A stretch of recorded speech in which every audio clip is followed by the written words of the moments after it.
جب کسی نے حضرت ابن عمر رضی اللہ تعالیٰ عنہ سے سوال کیا نا، انہوں نے سوال کیا، کوئی عراق یا مصر سے آیا تھا، وہاں پر آ کر بیٹھا، اس نے دیکھا کہ کوئی جماعت ہے اور ان کے درمیان ایک شخص درمیان میں بیٹھا ہے، تو اس نے پوچھا کہ یہ لوگ کون ہیں جو بیٹھے ہوئے ہیں؟ وہ مصر سے آیا تھا حرم میں۔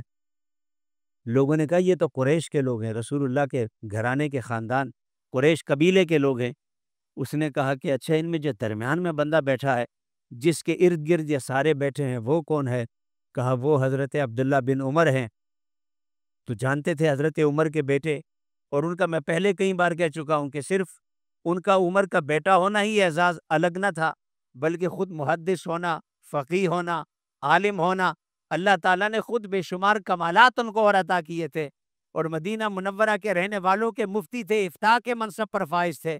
صحابہ کرام رضوان اللہ تعالیٰ علیہ مجمعین، حضور نبی کریم صلی اللہ علیہ وسلم کے بعد جن لوگوں سے مسائل پوچھتے تھے، مفتی کے درجے پر صحابہ میں جو فائز تھے، حضرت زید بن ثابت، اور ان میں کچھ دیگر صحابہ، ایک حضرت عمر ابن عبداللہ بن عمر رضی اللہ تعالیٰ عنہ، تو جلالت علمی بھی تھی، شان بھی تھی، عظمت بھی تھی۔ ایک شخص ان کے پاس یہ بصری گیا، اس نے جا کر ان سے کہا کہ تعارف ہوا، فرمایا میں آپ سے کوئی 2-3 باتیں پوچھنا چاہتا ہوں۔ انہوں نے پوچھا کہ پوچھو، کیا بات پوچھنا چاہتے ہو؟ تو اس نے یہی کہا کہ حضرت عثمان، کیا بدر کے میدان میں یہ بات سچ ہے کہ وہ جنگ بدر میں شامل نہ ہوئے تھے؟ آپ نے فرمایا ہاں سچ ہے۔ انہوں نے کہا کیا یہ سچ ہے؟ باتیں اور بھی ہیں، جو 2 باتیں صرف بیان کرتا ہوں، جس کے لیے یہ بات میں نے شروع کی، کہ کیا یہ سچ ہے کہ جب 1400 صحابہ کرام حدیبیہ کے مقام پر رسول اللہ کی بیعت کر رہے تھے، جان مال سب کچھ قربان کرنے کے لیے رسول اللہ کی بیعت کر رہے تھے، حضرت عثمان وہاں بھی نہیں تھے؟ آپ نے فرمایا ہاں بالکل یہ سچ ہے کہ حضرت عثمان وہاں بھی نہیں تھے۔ اس نے کہا اللہ اکبر، یعنی پھر جو میں نے سنا وہ تو ٹھیک سنا کہ بدر میں بھی حضرت عثمان نہیں تھے، اور ایک یہ مقام حدیبیہ کا، یہاں بھی بیعت رضوان میں بھی حضرت عثمان نہیں تھے۔ آپ نے فرمایا پر تو نے آدھی بات سنی ہے، میں تجھے پوری بات سناؤں۔ یہ تو نے جان لیا کہ بدر میں حضرت عثمان نہ تھے، پر تجھے معلوم ہے کہ وہ کیوں نہ تھے؟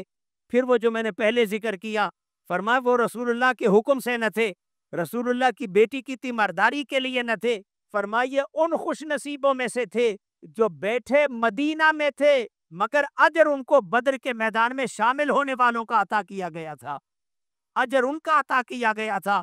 تو نے آدھی بات سنی ہے، پوری بات تجھے میں سناتا ہوں۔ اور باقی رہ گئی بیعت رضوان کی بات، کہ 1400 صحابہ کرام نے حضور کے ہاتھ پر بیعت کی، حضرت عثمان نہیں تھے، پر تجھے یہ بھی معلوم ہے کہ وہ کیوں نہیں تھے؟ فرمایا کہ اس وقت عثمان اس مرتبے پر فائز تھے کہ اس مکے کی طرف بھیجنے کے لیے جس جیسی شخصیت کی ضرورت تھی، مکے والوں کے لیے بھیجنے کے لیے جیسی شخصیت کی ضرورت تھی، اس وقت ان تمام میں سب سے بہترین انتخاب رسول اللہ کا عثمان غنی تھے۔ یہ شرف، یہ عظمت، یہ بزرگی اور یہ مرتبہ رب کائنات نے اس وقت حضرت عثمان رضی اللہ تعالیٰ عنہ کو عطا کیا۔ تم تو مجھ سے پوچھتے ہوئے مصر سے آنے والے، تم نے آتی بات سنی کہ جب 1400 صحابہ بیعت کر رہے تھے، حضرت عثمان ان میں نہیں تھے، تو میں نے کہا کہ ہاں نہیں تھے، تو تم نے بڑا نعرہ لگایا کہ میری معلومات پھر درست تھی، پر تجھے بتاؤں کہ نہیں تھے تو کیوں نہیں تھے؟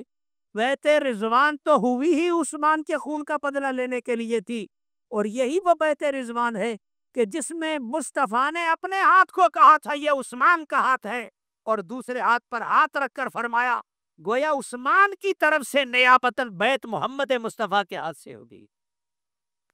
تو جس ہاتھ سے رب اپنے ہاتھ آکھے، اور کسی پنجابی شاعر نے کہا تھا جس ہاتھ رب اپنے ہاتھ آکھے اوے کافر جیڑا وکھ آکھے۔